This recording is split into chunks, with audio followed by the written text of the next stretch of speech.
Hey guys, it's Pixie, and today I'm kind of taking some time to explain to you guys maybe how and why I am the way I am. And doing that, I'm explaining to you really my relationship with writing and to some degree the writing community and the education system. So we're going to start with a little bit of a story. And this video might be a little longer than my normal videos. So I was in the library my senior year talking to the librarian, my librarian. Well, she was my librarian at the time. But we were talking about plots or something, and somehow the subject of me being a special ed student when I was younger had come up. And she just seemed genuinely shocked, and I think it's because I don't fit the stereotype. And there are many people who don't fit the stereotype, but if your only interaction has been with the stereotype, you don't know anything else. But, I was an honor student. I had a 3.2 GPA. I was working my butt off.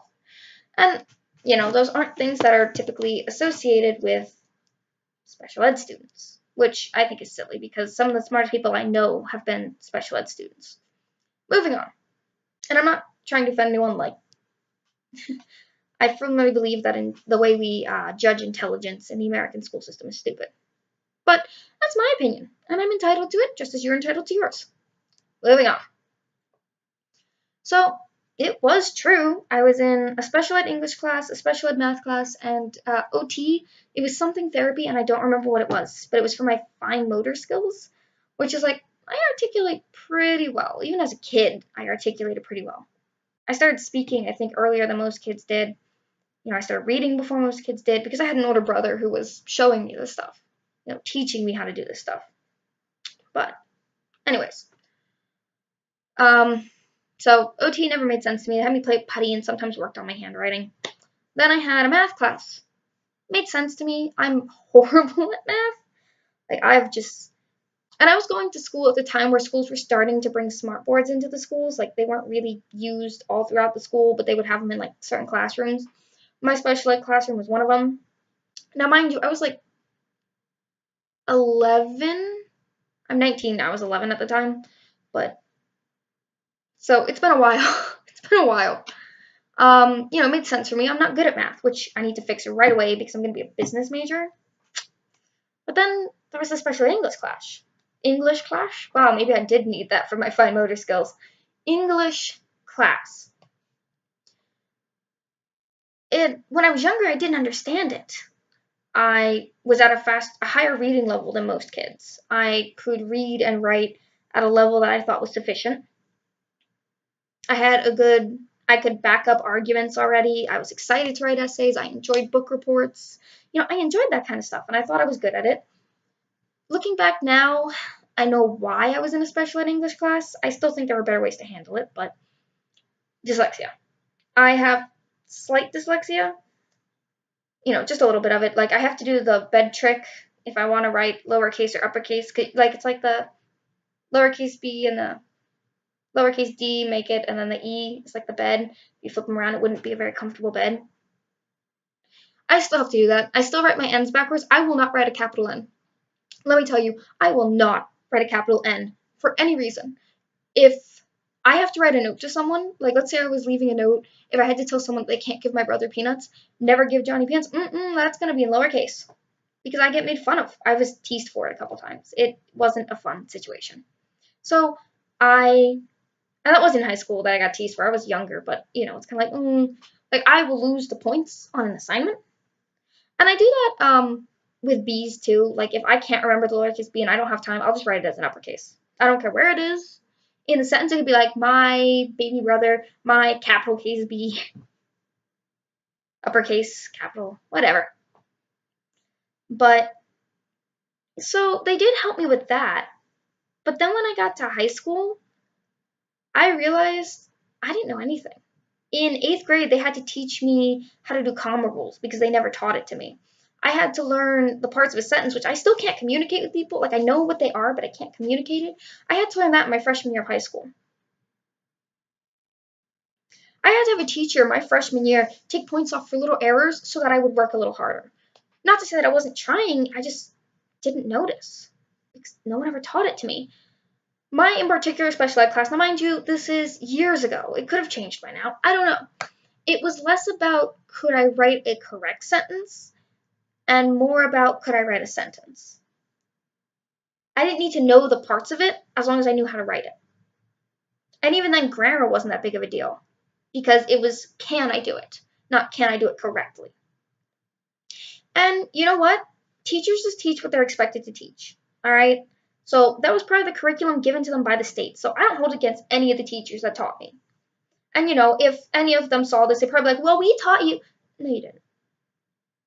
And I don't blame you. You were doing what you had to, I suppose.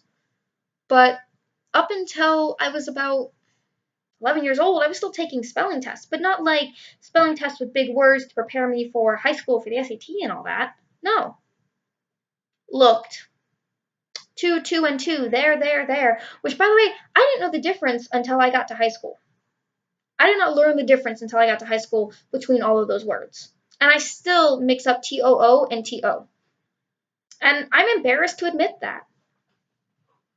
And then on top of that, I don't know what this is called. I don't know if it's part of dyslexia, but when I'm writing or reading even, I'll leave out words or I'll switch a word around. And when I'm writing, I don't notice that I've done it. I could leave out 3 sentences and keep writing, wouldn't notice it. And I know because I did that in an essay for my World Literature 4 honors essay.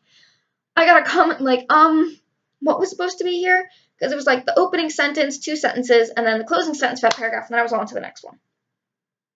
I'd left out like 2 quotes and 3 other supporting sentences that I had in my head. So unfortunately, I didn't learn grammar like I was supposed to.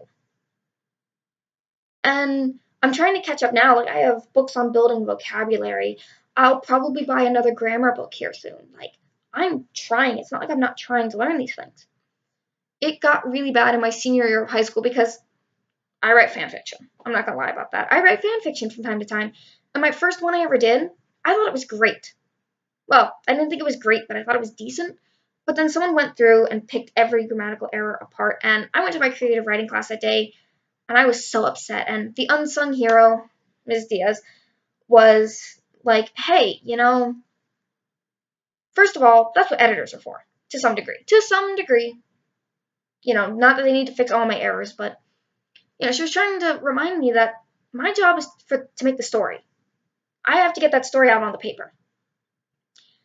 And unfortunately, the education system kind of failed me in that aspect. I'm trying, and you know what? My high school teachers, I give them so much credit. They picked up so much from what I didn't know. Like, I know more now than I used to. And we found methods that worked for me. Sometimes I would use Dragon, speech to text. It was great, and I really need to get that program again. But it worked for me. We found ways to, if I had to change the font color while I was writing, I did that. And I still do. The education system has failed everyone in some form. So this is not me being like, I'm personally victimized by the education system. No. Could I be an English major? No. But, it was upsetting in high school to be so far behind. I had moved from one state to another. But I did middle school in the same state I did high school, but I went to a magnet school for high school. I studied Arabic and Japanese for 2 years. I can't remember a lick of any of it, but that's what I did. 2 years each, by the way, like freshman, sophomore was Japanese, junior, senior was Arabic. Now comes the writing community. For the most part, it's a really welcoming community. You get in, people are just like, oh my gosh. Especially if you write fan fiction or you write on Wattpad like I do. But then you get to what people call the grammar Nazi side, and I get really self-conscious. I'm afraid to make posts sometimes because my grammar isn't very good because I can't see when I leave something out. I am genuinely terrified to make posts in the writing communities that I belong to. There's no reason for it. A lot of people struggle with the same thing, but then there are people who did get the grammar lessons, that do understand grammar on such a fine level that it's actually almost terrifying. And I feel inferior to them, and in a way, perhaps I am. I don't think it hinders my ability to tell a story, but it gets a little. So the writing community is kind of split down the middle for me. Like, I love talking to other writers. I wish I had more writer friends. I wish I had more friends that wrote so that we could just talk about it. That we could just, whether that be online, just talk about, like, oh my god, Lillian's driving me crazy today. My character's not doing what I told her to. But at the same time, you never know what type of writer you're approaching. And there are different kinds of writers. There's the laid back writer, there's the uptight writer, there's the in between writer, and I don't know where I fall. So to recap what has been set up to this point is I was a special ed student that didn't really get many grammar lessons or lessons that could help me understand what I needed to understand. My high school teachers were saints, no matter how much I may have disliked them. And I am afraid of other writers, and especially when I'm reading other writers' work, because if there's errors, obviously I can't see them. If I can't see it in my own work, I can't see it in anyone else's work. I read for content mostly. As long as you're not mixing up there, and there, I'm usually fine. And even then, I can just be like, oh, well, they might have a processing issue, or they might not have learned it like me. So, I'm working on all of these things. But that's also why sometimes I may trip over my own words, why my videos may seem like they're all over the place, because my mind's running and running and running, and I know what I need to say, but something between here and here gets lost, and so I have to backtrack, or, I really did this because I wanted you guys to maybe know me a little bit better. But the real message of this is, if you do struggle with some of the same things I do, as long as you get the story out, that's the important part. Editing comes later. You gotta get the story out first. And my creative writing teacher taught me that. And I think I already said that, but I'm not entirely sure, so I wanted to make sure that was in there. I think I need to get over this fear of the writing community, because not every writer is going to be like, you have spelling errors.